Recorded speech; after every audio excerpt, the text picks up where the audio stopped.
Qu'est-ce que c'est que cet engin-là ? Depuis qu'elle existe, la publicité essaye de coller et même de précéder l'air du temps, histoire de mieux séduire le public. Il faut vivre avec son temps. La pub doit toujours surfer sur l'actualité, hein, parce qu'elle a besoin de vagues pour la porter. Elle doit à la fois surfer sur les flux sociologiques et coller à la sociologie du moment, en sachant qu'il faut toujours avoir 6 à 12 mois d'avance. La langouste de Cuba, le fondateur hasard. Drôle et insouciante à ses débuts télévisés dans les années 70, la publicité s'est contractée avec les premiers chocs pétroliers. En France, on n'a pas de pétrole, mais on a des idées.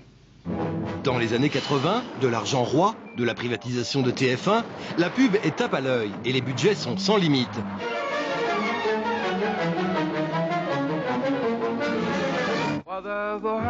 Mais après la chute du mur de Berlin et la première crise du Golfe en 1990, un monde s'écroule sans que l'on sache ce que sera demain. Et là encore, la publicité rebondit sur les incertitudes du moment.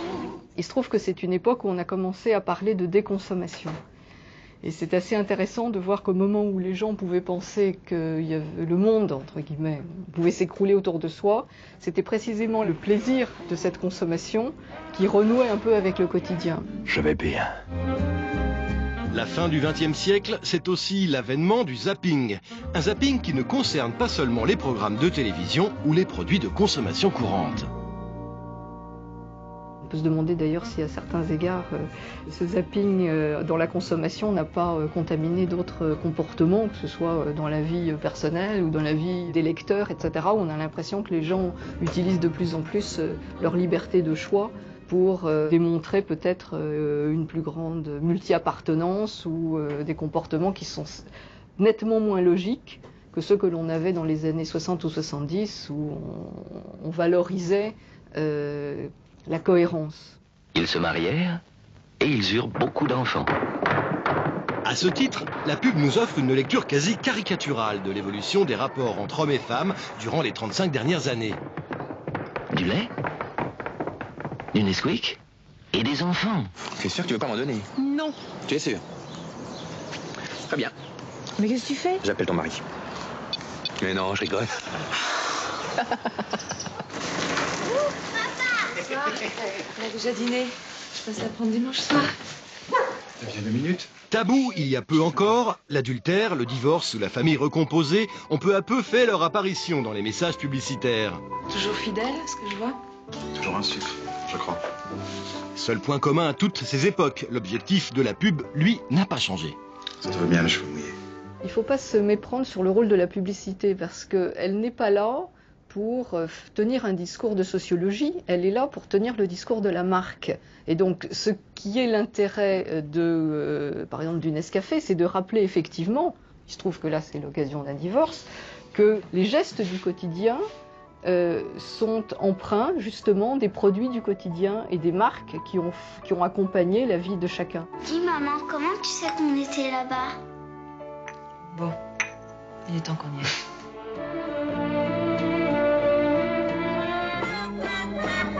Pourquoi continuer à porter une perruque alors qu'aujourd'hui, avec la crème Drimo, vous pouvez avoir des cheveux? En 8 jours, avec la crème Mais Drimo, la pub ne peut pas dire n'importe quoi, surtout à la télévision, où chaque film est validé avant son passage à l'antenne par le BVP, Bureau de vérification de la publicité, composé de représentants des publicitaires et de leur organisme de tutelle, une autre exception culturelle française. Merci, Drimo.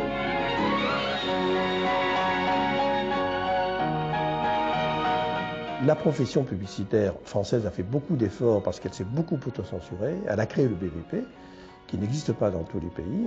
Les premiers bureaux de vérification publicitaire ont été inventés en France, qui est un organisme qui est financé par l'ensemble de la profession, les annonceurs, les publicitaires, les médias, pour en permanence veiller à ce que personne ne puisse passer la ligne blanche. Et il n'y a pratiquement plus de déviance publicitaire, la publicité mensongère a totalement disparu. Elle est d'ailleurs punie par la loi, non seulement de très fortes amendes, mais de prison.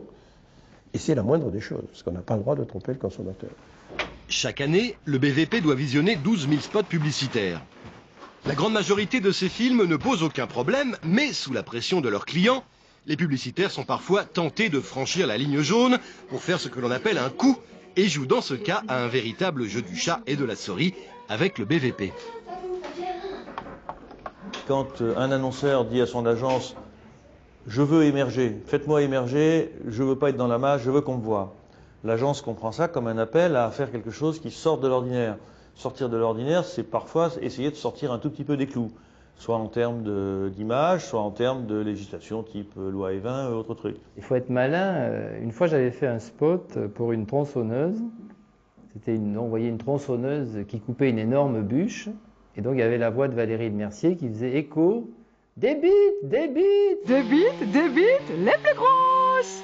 Et pof, t'avais la bûche qui était coupée. Là-dessus, la patronne du BVP m'appelle, me dit Eric, qu'est-ce qu'il y a? Je dis, mais je ne sais pas de quoi vous parlez, cher ami. Ça vous fait penser à quelque chose? Non, non, pas du tout. Bon, ben, je vous donne l'accord. Bon, voilà. Preuve que tu peux passer aussi. T'as encore mis tes chaussettes par terre. Non mais regardez-le. Regardez-le en train de rêvasser. Au bureau, ça doit être pareil. Le monsieur s'étonne de ne pas avoir d'augmentation. Il y a 30 ans, les grosses bûches de Valérie Lemercier n'auraient jamais franchi la censure. C'est fini cette vaisselle, oui. Ce film, par exemple, a été recalé pour cause de mauvaise image du couple. Puisque tu la laves si bien, la vaisselle, je la repasse soir. Ça doit être bien pour les enfants.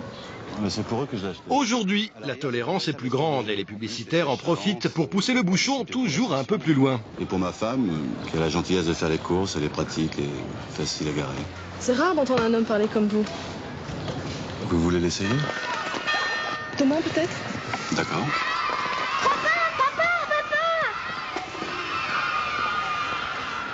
Merci les enfants. Au revoir, tonton. Bonne chance pour demain. Il a l'argent.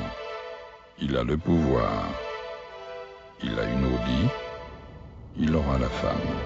Ces derniers temps, ce sont les féministes mécontentes qui fustigent le laxisme du BVP.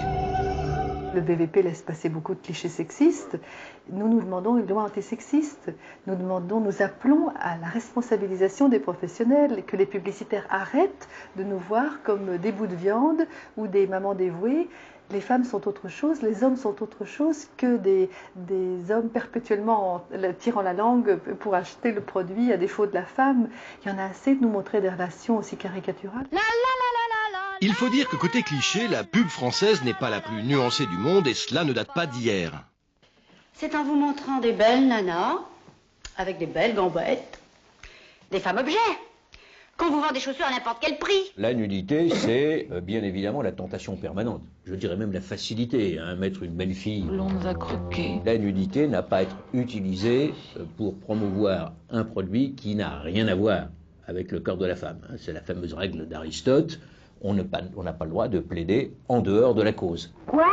Oui, mais voilà, ça peut aider de plaider en dehors de la cause. On dirait que ta réunion s'est bien passée. Non, c'est Thomas. Tu pensais à quelqu'un d'autre? T'es folle. Qu'est-ce que t'as fait cet après-midi? J'ai essayé une nouvelle voiture. Tu sais quoi? Quoi? Tu devrais l'acheter. En 1993, Volvo a atteint un taux de notoriété jamais égalé avec ce spot. Et que dire de Woolit, dont les ventes ont bondi de 50% en 1994, suite à la diffusion de ce film. Avec le nouveau Woolit Machine à la kératine.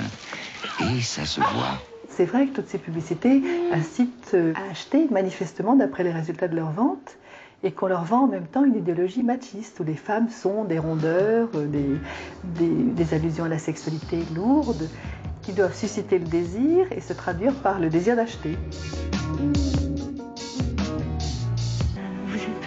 Bien sûr, on peut flirter avec les tabous, alors ça va du porno chic à la provocation, à faire tomber un petit chat dans l'immeuble. Alors là, on a toutes les associations, Brigitte Bardot sur le dos, etc., etc. Mais il y a plein d'autres leviers.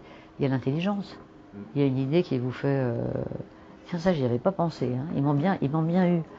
Il y a plein de leviers. Il y a ne serait-ce que la beauté. On a plein de leviers qui peuvent toucher. Et oui, finalement, si l'ensemble de nos publicitaires oubliaient les recettes faciles, le cul et ses stéréotypes, pour en revenir aux idées fortes à la création et aux bons scénarios, qui va s'en plaindre? Tu sors, Amandine? Pas moi. Oui, maman. Bon, enfin, qu'est-ce que c'est que cette tenue?